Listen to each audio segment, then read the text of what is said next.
Bonjour à tous, j'espère que vous allez bien. On se retrouve pour le brief du vendredi 7 juin 2024. On se fera un petit point Bitcoin, Ethereum et vous avez choisi en commentaire d'analyser ICP.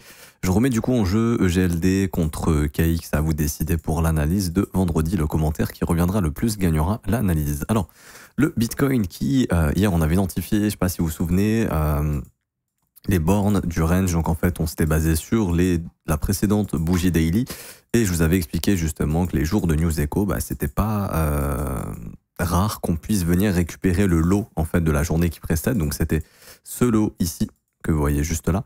On y est venu sous les 70 372 $. Et pour moi le prix est en train de repartir au nord ici, donc le taf semble avoir été fait. Également on avait parlé de cette imbalance ici H4 juste là, dans laquelle on est revenu. Donc on y est revenu vraiment très légèrement, mais on y est revenu ici. Hop, vous voyez bien qu'on est bien venu sous cette mèche, donc on est venu récupérer les stops, on est venu dans cette imbalance. Éventuellement, le taf a été fait. Maintenant, n'oubliez pas qu'aujourd'hui, il y a quand même des news assez importantes et que le marché risque d'être encore assez volatile et à chasser un petit peu dans tous les sens. Bon, on part du principe qu'on est venu chasser ce qu'il y avait à chasser au sud. Vous voyez, le lot ici a été pris, donc en théorie, maintenant, on pourrait éventuellement s'attaquer à ces deux sommets. Je ne serais pas étonné si jamais aujourd'hui il y a une petite mèche qui vient récupérer le lot d'hier, donc maintenant à 70 100 $. Mais pour moi, le prix ne risque très peu probablement de s'installer sous cette imbalance. Donc en fait, cette imbalance ici va être notre zone de support qui risque de défendre le prix. Même s'il y a des mèches dans cette zone, ça risque d'être racheté pour nous pousser plus haut parce qu'on est beaucoup trop proche de liquider tous les vendeurs qui ont ce sommet ici du 21 mai, du 20 mai, pardon, ce sommet ici du 8 avril et ce sommet ici du 14 mars. Donc en fait, tous les stops des vendeurs sont là. L'invalidation des bears, elle est là, donc le marché va probablement pousser ici. J'ai pas la heatmap d'ordre sur le spot, mais il y a énormément de sell limit qui attendent ici. Donc je pense qu'il y a de gros poissons qui ont envie de vendre cette résistance et je pense que du coup on va y aller tout simplement parce que le marché est attiré par ces ordres et ça permettra aussi de liquider les vendeurs sur les contrats dérivés. Et le plus important, c'est au-dessus de la TH, qu'est-ce qui se passe? Une fois qu'on est au-dessus de la TH, est-ce que le prix reste fort ou non? Tout signal de retournement au-dessus de la TH et réintégration du range, du coup, nous indiquera que le prix reviendra dans le range. Personnellement, je pense que le bottom est in, c'est-à-dire que je pense qu'on a bottom ici à 56 000 $. On a fait une très belle pattern, j'en ai déjà parlé plein de fois, mais pour ceux qui se souviennent, consolidation, manipulation et expansion.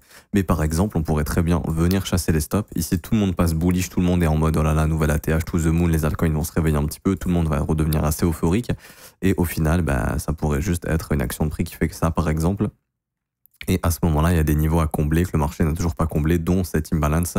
Et à ce moment-là, le prix pourrait retourner dans le range ici pour combler cette inefficience. Et là, y aller vraiment. Ok, c'est un scénario éventuel. C'est pas impossible parce qu'en fait tous ceux qui vont acheter la cassure de la TH là ils vont foutre leur stop sous ces lots en fait.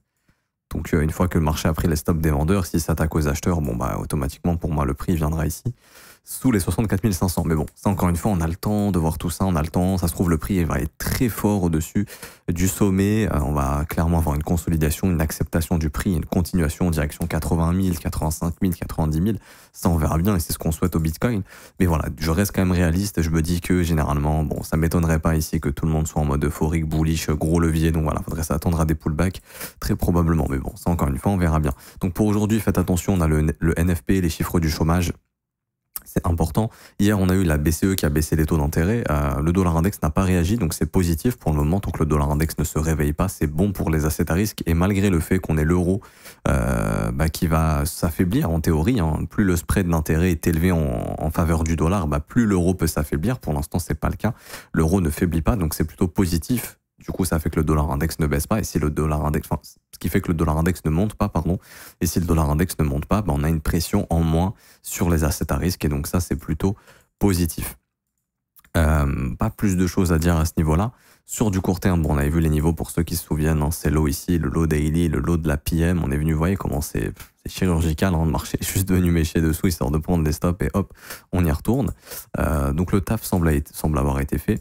Maintenant, voilà, on voit les objectifs qui sont clairs. Ça a été nettoyé au sud. On est en train de prendre le high de la PM. Donc là, il ne faudrait pas s'étonner si le prix consolide un peu. Mais en théorie, on devrait pousser assez facilement jusqu'au high daily des 71 800, puis jusqu'au high weekly des 72 132 $. Je vois pas grand chose d'autre. Ce qui pourrait remettre en cause ce push haussier ici qu'on a, c'est vraiment les événements, les news. Si vraiment les assets à risque réagissent mal, Bitcoin va s'y corréler. Et à ce moment-là, on ira probablement prendre ce lot ici pour continuer d'aller travailler cet imbalance qu'on a juste ici. L'imbalance H4 que je viens de vous indiquer. Et ici, on a une petite structure assez intéressante. Mais je passais en 15 minutes et j'avais identifié quelque chose de mieux. Au niveau du prix, il faut juste que je retrouve où c'est.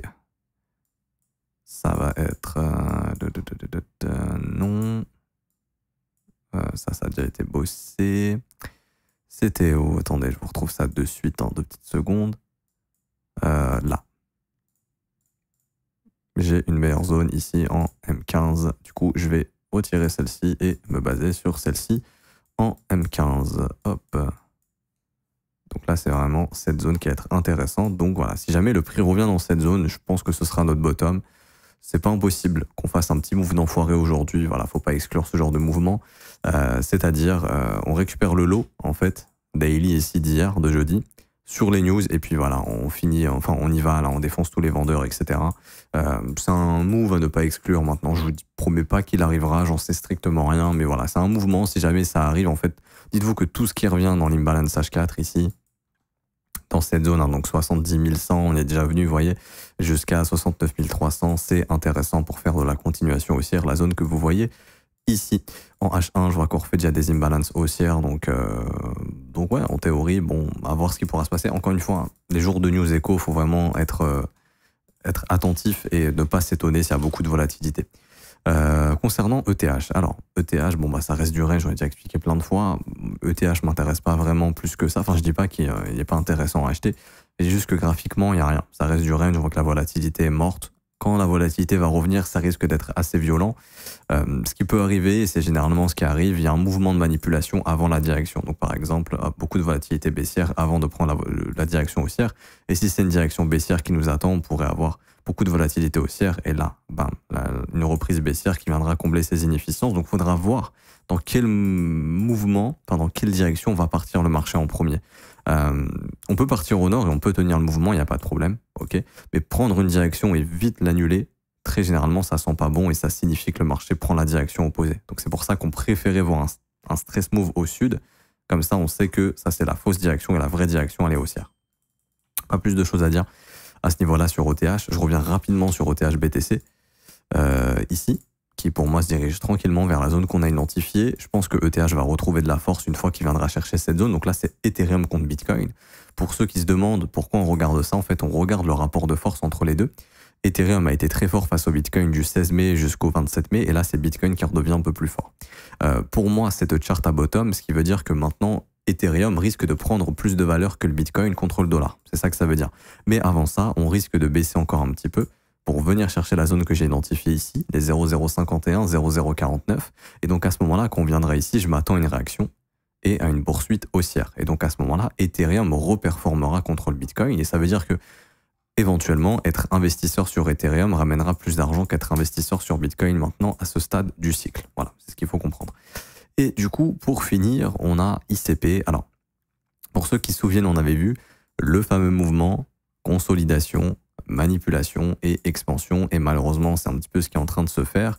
Consolidation, il y a le fake move, la manipulation. Ici, on vient prendre tous les stops. Et là, la réintégration qui est très généralement est synonyme d'expansion baissière. Donc pour moi, on est toujours dans ce schéma tant que le prix ne revient pas breaker cette résistance ici, au niveau des 16,20 $. Tant qu'ICP ne regagne pas les 16,20 $, il est dans ce schéma de consolidation, manipulation, expansion baissière. Quel serait l'objectif de l'expansion baissière? C'est éventuellement sous ces lots ici. Donc sous le niveau des 8,53 $. Après ça, personnellement, je pense que ICP redeviendra bullish. Je vois pas nécessairement ICP être très bear, ok. Pour moi, cette zone va être hyper importante, là, cette zone d'inefficience. Donc c'est pour ça que ça m'étonnerait pas qu'on finisse l'expansion et qu'ensuite on pose un bottom et qu'on reparte plus haut.